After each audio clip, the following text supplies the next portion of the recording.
ከውሻ በተጨማሪ ለእብድ ውሻ በሽታ ወይም ራቢስ ቫይረስ የሚያጋልጡ ወይም የሚያስተላልፉ እንስሳቶች እነማን ናቸው? በማህበረሰቡ ዘንድ በስፋት የእብድ ውሻ በሽታ እንዲሁም የውሻ ካላባት እየተባለ የሚታወቀው በሕክምናው ዓለም ደግሞ ራቢስ እየተባለ የሚጠራው ይህ በሽታ ሕክምና አለው ወይስ ክትባት ነው ያለው? አንድ ሰው ለእብድ ውሻ በሽታ ወይም ለራቢስ ከተጋለጠ ወዲያው የሚደረጉና የማይደረጉ ነገሮች እነማን ናቸው? አንድ ሰው ለራቢስ ቫይረስ ወይም ለእብድ ውሻ በሽታ ከተጋለጠ በኋላ ወደ ጤና ተቋም በስንተኛው ቀን ቢሄድ ጥሩ ነው?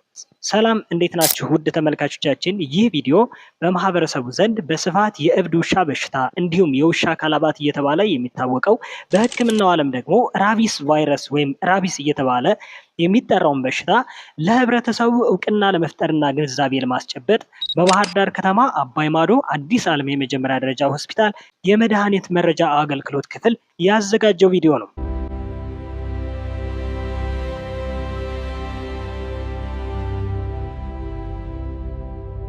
ውድ ተመልካቾቻችን ይህን ቪዲዮ እስከ መጨረሻው ድረስ በመመልከት በምታገኙት መረጃ ራሳችሁን፣ ቤተሰባችሁን እንዲሁም ወገናችሁን ከእብድ ውሻ በሽታ ወይም ራቢስ እንድትታደጉና ያለባችሁን ኃላፊነት አውቃችሁ እንድትወጡ ስንል ጋበዝናችሁ። ይህ ቪዲዮ ለብዙ ሰዎች ይደርሰን ደግሞ ሸር በማድረግ አጋሩ። ውድ ተመልካቾች በቪዲዮ መካከል ራቢስ ቫይረስ እያልኩ አወራለሁ። በማህበረሰቡ ዘንድ በስፋት የእብድ ውሻ በሽታ እንዲሁም የውሻ ካላባት እየተባለ የሚታወቀው ይህ በሽታ በሕክምናው ዓለም ትክክለኛው ስሙ ራቢስ ስለሚባል ነው። የእብድ ውሻ በሽታ ወይም ራቢስ ተብሎ በሚጠራ ቫይረስ የሚመጣ ሲሆን የሰው ልጅንና እንስሳትን ማዕከላዊ ስርዓተ ነርቭን የሚያጠቃ አደገኛ የቫይረስ በሽታ ነው። ቫይረሱ ወደ አንጎልና የአከርካሪ ገመድ ከደረሰ በኋላ 100% በሚባል ደረጃ ለሞት የሚያደርስ በሽታ ነው። በዓለም አቀፍ ደረጃ የእብድ ውሻ በሽታ ወይም ራቢስ ስርጭቱ ምን ይመስላል? በዓለም አቀፍ ደረጃ የእብድ ውሻ በሽታ ወይም ራቢስ በየዓመቱ ከ59,000 በላይ ሰዎች በራቢስ በሽታ ይሞታሉ። አብዛኛዎቹ ሞቶች የሚከሰቱት ደግሞ በአፍሪካና በእስያ ሀገራት ነው። በራቢስ ወይም በእብድ ውሻ በሽታ ከእነዚህ የሟቾች ቁጥር ውስጥ 99% የሚሆኑት በእብድ ውሻ ንክሻ አማካኝነት እንደሆነ ጥናቶች ያሳያሉ። በኢትዮጵያ የእብድ ውሻ በሽታ ወይም ራቢስ ቫይረስ ስርጭቱ ወይም ሁኔታው ምን ይመስላል? ኢትዮጵያ ከአፍሪካ ሀገራት ከፍተኛ የራቢስ ወይም የእብድ ውሻ በሽታ ሞት ካለባቸው ሀገራቶች አንዷ ናት። በዓመት ውስጥ በእብድ ውሻ በሽታ ወይም በራቢስ በኢትዮጵያ ከ2700 እስከ 3000 ሰዎች ያክል ይሞታሉ። በአማራ ክልል የእብድ ውሻ በሽታ ወይም ራቢስ ቫይረስ ስርጭቱ በከፍተኛ ሁኔታ እየተስፋፋ ይገኛል። ለዚህም ዋና ዋና ምክንያቶቹ አንደኛ የተቀናጀ የውሻ ጤንነት ክትትል ስርዓት አለመኖር፣ ሁለተኛ የግለሰቦች የግንዛቤ እጥረት፣ ሶስተኛ የባለቤት አልባ ውሻዎች ቁጥር መጨመር፣ አራተኛ ችግሩ የደረሰባቸው ሰዎች ምን ማድረግ እንዳለባቸው ግንዛቤ አለመኖር፣ አምስተኛ ግንዛቤ ቢኖራቸውም እንኳን ሕክምና በቀላሉ ለማግኘት መቸገራቸው ለእብድ ውሻ በሽታ ወይም ለራቢስ ቫይረስ መስፋፋት ዋና ዋና ምክንያቶቹ ናቸው። የእብድ ውሻ በሽታ ወይም ራቢስ መንስኤው ምንድን ነው? የእብድ ውሻ በሽታ ወይም ራቢስ መንስኤው ራቢስ ቫይረስ ተብሎ የሚጠራው ቫይረስ ነው። የእብድ ውሻ በሽታን የሚያመጣውን ይህን ራቢስ ቫይረስ የተባለውን የሚሸከሙ እንስሳት እነማን ናቸው? ራቢስ ቫይረስ ማንኛውም የደም ሙቀት ያላቸው እንስሳትን ሊያጠቃ ቢችልም እንኳን ዋና ዋና ተሸካሚዎቹ ግን ማለትም ለሰው ልጅም ሆነ ለሌሎች እንስሳት የእብድ ውሻ በሽታን ወይም ራቢስን የሚያስተላልፉ እንስሳቶች የሚከተሉት ናቸው። አንደኛ ውሻ። የእብድ ውሻ በሽታ ከሚያዙ ከ95% በላይ የሚሆኑ ሰዎች የሚያዙት በውሻ ንክሻ ወይም በጭረት አማካኝነት ነው። ለእብድ ውሻ በሽታ ወይም ራቢስ ዋነኛ አስተላላፊዎቹ በቫይረሱ የተጠቁ ውሾች ናቸው።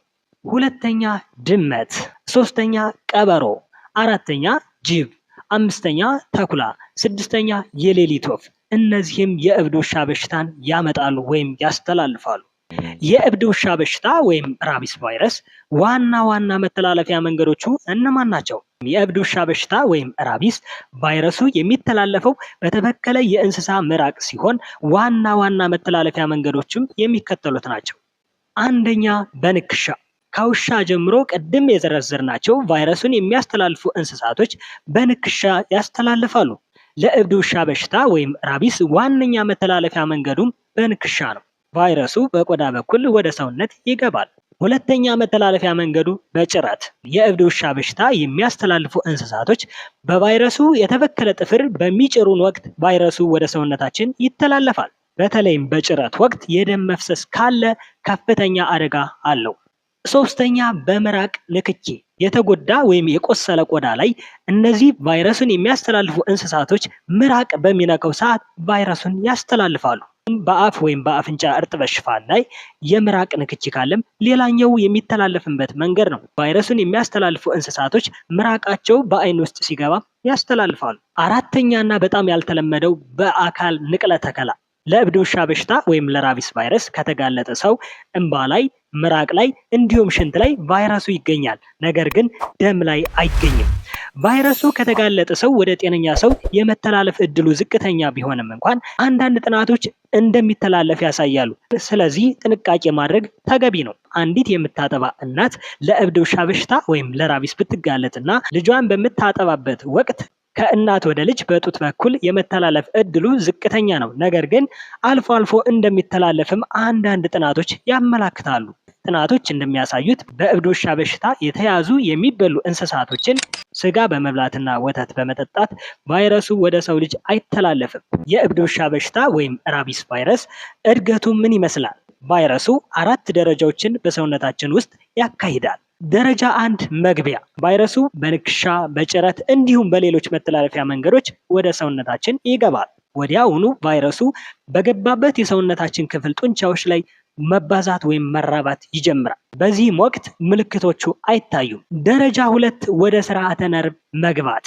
ቫይረሱ በነርቭ መስመር በኩል ወደ አከርካሪ ገመድና ወደ አንጎል ይጓዛል። ደረጃ 3 ወደ አንጎል ቫይረሱ ይደርሳል። ቫይረሱ አንጎል ከደረሰ በኋላ የአንጎል እብጠትን ያስከትላል። በዚህ ጊዜ የእብድ ውሻ በሽታ ወይም ራቢስ ምልክቶቹ መታየት ይጀምራሉ።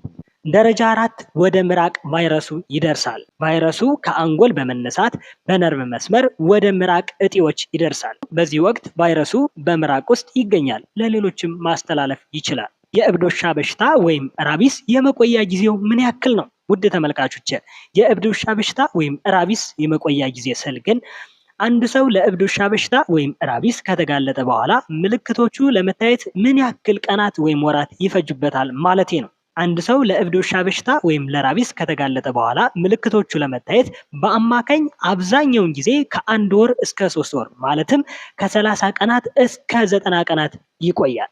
አንዳንድ ጊዜ ደግሞ ምልክቶቹ ለመታየት ከ5 ቀናት እስከ 1 ዓመት ድረስና ከዛ በላይ ሊቆይ ይችላል። የእብድ ውሻ በሽታ ወይም ራቢስ ምልክቶቹን ለመታየት አንዳንድ ተጽዕኖ የሚያሳድሩ ነገሮች አሉ። አንደኛ፣ የንክሻ ቦታ። አንድ ሰው የተነከሰበት የሰውነት ክፍል ለአንጎል በጣም ቅርብ ከሆነ በአጭር ቀናት ውስጥ ምልክቶቹ ይታያሉ። ለምሳሌ ያክል ፊት ላይ ከሆነ። ሁለተኛ፣ የቁስሉ ጥልቀት። ጥልቅ ቁስል ከሆነ ፈጣን ስርጭትን ያስከትላል። ሶስተኛ፣ የቫይረሱ መጠን። ወደ ሰውነታችን ብዙ ቫይረስ ከገባ ምልክቶቹ ለመታየት ይፈጥናሉ። አራተኛ፣ የተጋለጠው ሰው በሽታን የመከላከል አቅሙ። አንድ ሰው በሽታን የመከላከል አቅሙ የወረደ ወይም የቀነሰ ከሆነ ለእብድ ውሻ በሽታ ከተጋለጠ በአጭር ቀናቶች ውስጥ ምልክቶቹ ይታያሉ። አምስተኛ፣ የነርቭ ጫፎች ብዛት። እጅ ላይ፣ ፊት ላይ፣ አንገት ላይ እነዚህ ቦታዎች ላይ ንክሻ ካጋጠመ ብዙ የነርቭ ጫፎች ስላሉ ቫይረሱ ወደ አንጎል ቶሎ በመድረስ ምልክቶቹ ቶሎ እንዲታዩ ያደርጋል። የእብድ ውሻ በሽታ ወይም ራቢስ ዋና ዋና ምልክቶቹ እነማን ናቸው? ቫይረሱ ወደ አንጎል ወይም ማዕከላዊ ስርዓተ ነርቭ ከደረሰ በኋላ የእብድ ውሻ በሽታ ምልክቶቹ መታየት ይጀምራሉ ብያችሁ ነበር። የእብድ ውሻ በሽታ ምልክቶቹ በ3 ዋና ዋና ደረጃዎች ይከፈላል። አንደኛ፣ የመጀመሪያ ደረጃ ምልክቶች። እነዚህ ምልክቶች የሚታዩት አንድ ሰው ለእብድ ውሻ በሽታ ከተጋለጠ ከ2 እስከ 10 ቀናት የሚታዩ ምልክቶች ናቸው። እነዚህም ምልክቶች እንደ ትኩሳት፣ ራስ ምታት፣ ድካም፣ ማቅለሽለሽ ወይም ማስታወክ፣ የምግብ ፍላጎት መቀነስ፣ በተነከሰው የሰውነት ክፍል ላይ ልዩ ስሜት ለምሳሌ ያክል እንደ ህመም፣ ማሳከክ፣ ማቃጠል እንዲሁም መደንዘዝ ምልክቶች ይታያሉ። ሁለተኛ ደረጃ አጣዳፊ የነርቭ ምልክቶች። እነዚህ ምልክቶች በ2 ይከፈላሉ። ለእብድ ውሻ በሽታ ሰዎች ከተጋለጡ በኋላ ሁለተኛ ደረጃ ላይ ከደረሰ በኋላ 80% የሚሆኑ ሰዎች ላይ አመጽ ይታይባቸዋል። እነዚህ ምልክቶች ደግሞ በጣም የተለመዱ ምልክቶች ናቸው። እነዚህም ምልክቶች ከፍተኛ ጭንቀትና እረፍት ማጣት፣ ግራ መጋባትና ያልተለመደ ባህሪ፣ የአእምሮ ቅዠት፣ እንቅልፍ ማጣት፣ ከፍተኛ ምራቅ መፍሰስ፣ የጉሮሮና የላንግ ጡንቻ ቁርጠት፣ በዚህም ጊዜ በተለይ ውሃ ለመጠጣት መቸገር፣ ሃይድሮፎቢያ ወይም ውሃን መፍራት ተብሎ የሚታወቀው፣ ኤሮፎቢያ ነፋስ ወይም አየር መፍራት፣ እነዚህ ዋና ዋና ምልክቶች ናቸው። 20% የሚሆኑት ደግሞ ሽባ ይሆናሉ። እነዚህ ምልክቶች ግን አልፎ አልፎ አንዳንድ ሰዎች ላይ የሚታዩ ያልተለመዱ ምልክቶች ናቸው። ከተነከሰው የሰውነት ክፍል በመጀመር ወደ ላይ ወደ ጭንቅላት የመደንዘዝ ስሜት፣ የጡንቻ ድክመት፣ መንቀጥቀጥ፣ የመተንፈስ ችግር፣ እነዚህ 20% የሚሆኑ ሰዎች የሚታዩባቸው ምልክቶች ናቸው። የእብድ ውሻ በሽታ ወይም ራቢስ የመጨረሻ ደረጃ ምልክቶች እነማን ናቸው? የመጨረሻ ደረጃ ምልክቶቹ እንደ ኮማ፣ ሞት ምልክቶቹ ከታዩ በኋላ ብዙውን ጊዜ ከ3 እስከ 10 ቀናት ውስጥ ሞት ይከሰታል። የሞት መንስኤ የሚሆኑትም የትንፋሽ መቋረጥ፣ የልብ መቆም እንዲሁም አጠቃላይ የሰውነት ሽባነት ወይም አለመታዘዝ ዋና ዋና ምክንያቶቹ ናቸው። አንድ ሰው ለእብድ ውሻ በሽታ ወይም ለራቢስ ከተጋለጠ በኋላ የሚደረጉና የማይደረጉ ወይም መደረግ የማይገባቸው ነገሮች እነማን ናቸው?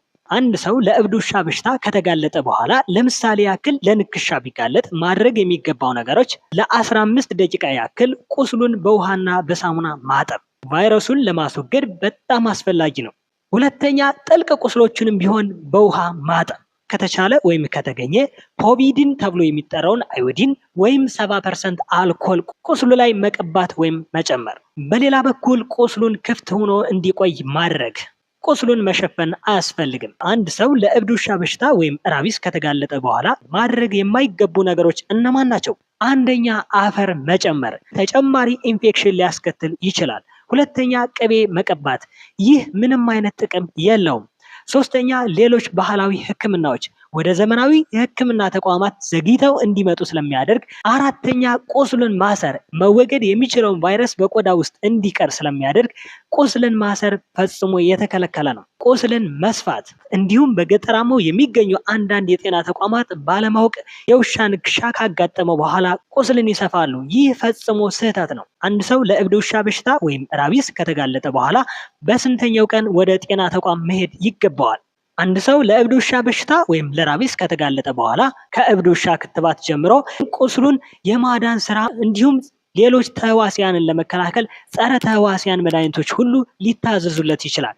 ስለዚህ አንድ ሰው ለእብድ ውሻ በሽታ ወይም ራቢስ ከተጋለጠ በኋላ በተቻለ ፍጥነት ወደ ጤና ተቋም መሄድ ይገባዋል። የእብድ ውሻ በሽታ ወይም ራቢስ ህክምና የለውም። ነገር ግን አንድ ሰው ለእብድ ውሻ በሽታ ወይም ራቢስ ከተጋለጠ በኋላ በክትባት 100% መከላከል ይቻላል። አንድ ሰው ለእብድ ውሻ በሽታ ወይም ራቢስ ከተጋለጠ በኋላ በተቻለው ፍጥነት ወደ ጤና ተቋም በመሄድ የእብድ ውሻ በሽታ ክትባት መጀመር አለበት። ክትባቱን እስከ መጨረሻው ድረስ መውሰድና አለማቋረጥ ደግሞ ዋናው መሰረታዊ ነገር ነው። የእብድ ውሻ በሽታ ወይም ራቢስ ክትባት አንዳንዴ ለእብድ ውሻ በሽታ ከመጋለጥ በፊት የሚሰጥ ሲሆን በአብዛኛው ግን የሚሰጠው ለእብድ ውሻ በሽታ ወይም ራቢስ አንድ ሰው ከተጋለጠ በኋላ ነው የሚሰጠው። ለእብድ ውሻ በሽታ ወይም ራቢስ ከዘመናዊ ህክምናና ከሀገር በቀል ህክምና የቱ የተሻለ ነው? አንድ ሰው የሀገር በቀል ህክምናን አይጠቀም ማለት አንችልም። እንደነገርኳችሁ በጤና ተቋማት የሚሰጠው የእብድ ውሻ በሽታ ክትባት መሰጠት ባለበት ጊዜ አንድ ሰው መድኃኒቱን ከወሰደ 100% መከላከል ይቻላል። ሰዎች ለእብድ ውሻ በሽታ ከተጋለጡ በኋላ ወደ ሀገር በቀል ህክምና በሚሄዱበት ጊዜ የእብድ ውሻ በሽታ በዘመናዊ መንገድ የሚሰጥበትን ቀን በሚያሳልፉበት ወቅት ምልክቶቹ ከታዩ በኋላ ስለሚደርሱ የእብድ ውሻ ክትባት ለመጀመር ጊዜው አልፎ ይመጣሉ።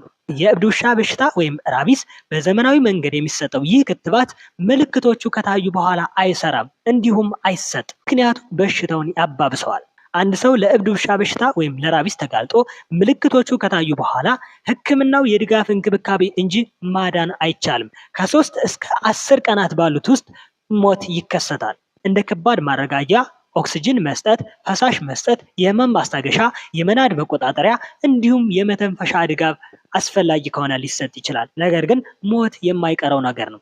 ወደ ሀገር በቀል ህክምና አትሂዱ አንልም። ነገር ግን ለእብድ ውሻ በሽታ ከተጋለጣችሁ በኋላ ወዲያውኑ ወደ ጤና ተቋም በመሄድ የእብድ ውሻ ክትባት በመጀመርና ጎን ለጎን የሀገር በቀል ህክምና መውሰድ ትችላላችሁ። በኢትዮጵያ ብሎም በአማራ ክልል ለምሳሌ ቋሚ የእብድ ውሻ ክትባት የሚሰጥባቸው ቦታዎች ደብረ ማርቆስ ሆስፒታል፣ አዲስ ዓለም የመጀመሪያ ደረጃ ሆስፒታል፣ ባህር ዳር አባይ ማዶ ይገኛል፣ ጎንደር ከተማ ፖሊ ጤና ጣቢያ፣ ደሴ ሪፈራል ሆስፒታል። እነዚህ በቋሚነት የእብድ ውሻ ክትባት የሚሰጥባቸው ቦታዎች ናቸው። የእብድ ውሻ በሽታ ክትባትን አልፎ አልፎ የሚሰጡ የጤና ተቋማት ለምሳሌ ያክል እንጅባራ ሆስፒታል፣ ደብረ ታቦር ጋፋት ጤና ጣቢያ፣ ወልዲያ ሆስፒታል እና የመሳሰሉት ይገኛሉ። የእብድ ውሻ በሽታን ወይም ራቢስ ቫይረስን እንዴት መከላከል ይቻላል? የእብድ ውሻ በሽታ ከፍተኛ ሞትን የሚያስከትል በሽታ ቢሆንም እንኳን መከላከል ይቻላል። ነገር ግን ይህን በሽታ ለመከላከል የተቋማትና የህብረተሰብ ትብብርን ይጠይቃል።